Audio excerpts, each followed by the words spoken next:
அன்பார்ந்த இறைமக்களே, கிறிஸ்துவின் மறுப ஜபக்குழியின் வாயிலாக உங்களை சந்திப்பதில் நான் பெரும் மகிழ்ச்சி அடைகிறேன். மக்களை, சந்தோஷமாக இருக்கீங்களா? நிறைவாக இருக்கீங்களா? மகிழ்ச்சியாக இருக்கீங்களா? மன அமைதியாக இருக்கீங்களா? இந்த மாதம் முழுமைக்கு நம்மளை நிறைவாக ஆசீர்வதித்த கிருபைக்கு நன்றி சொல்லுகிறீங்களா? இறைவனுக்கு மாதத்தின் கடைசி நாளில் நிற்கிறோம். இந்த மாதம் முழுவதும் எப்படி கடந்ததென்றே தெரியவில்லை இல்லையா? எவ்வளவு அருமையாக எங்கள் மலை வழிநடத்தி சென்றார். ஓயாது நாம் நன்றி சொல்ல வேண்டும். இந்த நாளில் அவர் நமக்கு என்ன இறைவார்த்தை தருகிறார் பார்ப்போமா? லூக்கா எழுதிய நற்செய்தி அதிகாரம் 8 இறைவார்த்தை 5-8 முடியும். விதைப்பவர் ஒருவர் விதைக்கச் சென்றார். அவர் விதைத்த போது சில விதைகள் வழியோரம் விழுந்து மிதிப்பட்டன. வானத்து பறவைகள் வந்து அவற்றை விழுங்கிவிட்டன. வேறு சில விதைகள் பாறை மீது விழுந்தன. அவை முளைத்த பின் ஈரம் இல்லாததால் கருகி போயின. மற்றும் சில விதைகள் முட்செடியில் நடுவே விழுந்தன. கூடவே வளர்ந்த முட்செடிகள் அவற்றை நெருக்கிவிட்டன. இன்னும் சில விதைகளோ நல்ல நிலத்தில் விழுந்தன. அவை வளர்ந்து 100 மடங்கு விளைச்சலை கொடுத்தது. இவ்வாறு சொன்ன பின் கேட்க செவியுள்ளோர் கேட்கட்டும் என்று உரக்க கூறினார். யார் கூறுறார்? இயேசு கூறுறார். ஓமை வாயிலாக பேசுகிறார். விதைப்பவர் ஒருவர் இயேசு தான். இறை வார்த்தையை நமக்கு விதைக்கிறார். அந்த நற்செய்தி நாம் கேட்கிறோம். ஆனால் கேட்கும் போது நமக்கு இனிமையாக இருக்கிறது. அதன்படி நம்மளால் செயல்பட முடியவில்லை. ஏனென்றால் அந்த விதைகள் வழியோரம் விழுந்து விடுகிறது. அங்கேருந்து வரும்போதே நம்ம செவியிலிருந்து வெளியே எடுத்து போட்டுட்டோம். அதை கேட்க மனம் இல்லை. அதன்படி செயல்பட நமக்கு தெம்பு இல்லை. சில விதைகள் பாறை மீது விழுந்தன. ஈரமில்லாததால், முளைத்த பின் ஈரமில்லாதால் கருகிவிட்டன.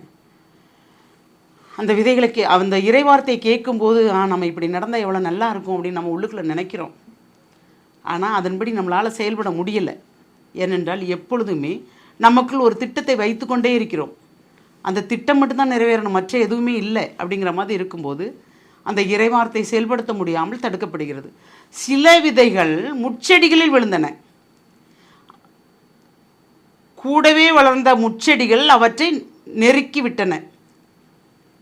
சில விதைகள் முட்செடிகளின் நடுவே விழுந்தன. கூடவே வளர்ந்த முட்செடிகள் அவற்றை நெருக்கி விட்டன.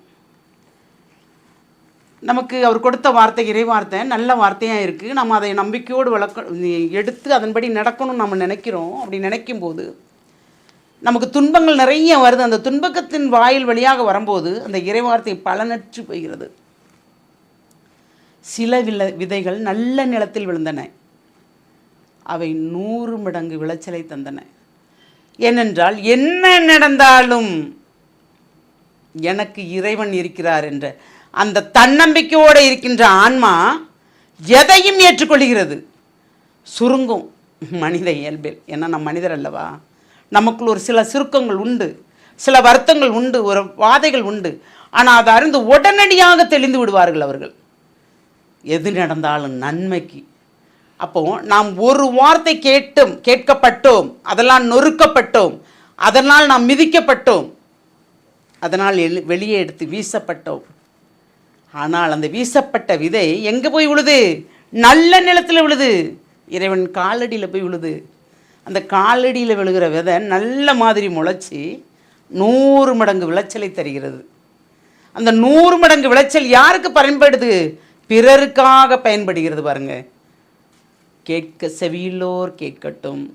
இறைவன் கொடுக்கின்ற வார்த்தையை நல்ல விதமாக எடுத்துக்கொள்பவர்களும் இருக்கிறார்கள். மனமாற்றத்திற்கு இது என்ன, இதெல்லாம் நடக்காது என்று இருப்பவர்கள் அதன் பலனை அனுபவிக்கிறார்கள். எதை விதைக்கிறோம் அதைத்தான் நாம் அறுவடை செய்வோம் இல்லையா?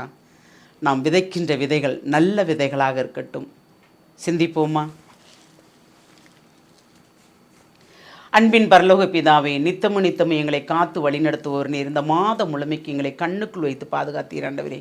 எது எங்களுக்கு தேவையோ அதை எங்களுக்கு அந்தந்த நேரத்திற்கு தந்து எங்களை நிறைவாக ஆசீர்வதித்தீர் ஆண்டவரே. எங்கள் புலம்பல்கள் அனைத்தையும் ஆனந்த கழிப்பாக மாற்றின ஆண்டவரே. எங்களுக்கு உண்ண உணவும் உடுத்த உடையும் இருக்க இடமும் தந்து ஆண்டவரே நீர் எங்களை வழிநடத்துகிறே. அதுவே பெரிய காரியம் ஆண்டவரே. இது கூட இல்லாத சில பேர் இருக்கிறார்களே ஆண்டவரே. ஆனால் எங்களை இதை கொண்டே நீங்களை மேன்மைப்படுத்தினீரே, அதற்கு நன்றி ஆண்டவரே. இந்த எல்லா காரியங்களையும் ஒன்று கூட்டி எங்களை முழுமையாக வழிநடத்தி கொண்டு செல்கிறீரே, அதற்கு கொடான கொடி நன்றி கூறி எங்களை முழுமையாக உம்முடைய இரக்க பெருக்கத்துக்குள் ஒப்புக் கொடுக்கிறோம். ஜெபம் கேட்கும் நல்ல பிதாவே. ஆமேன், ஆமேன், ஆமேன்.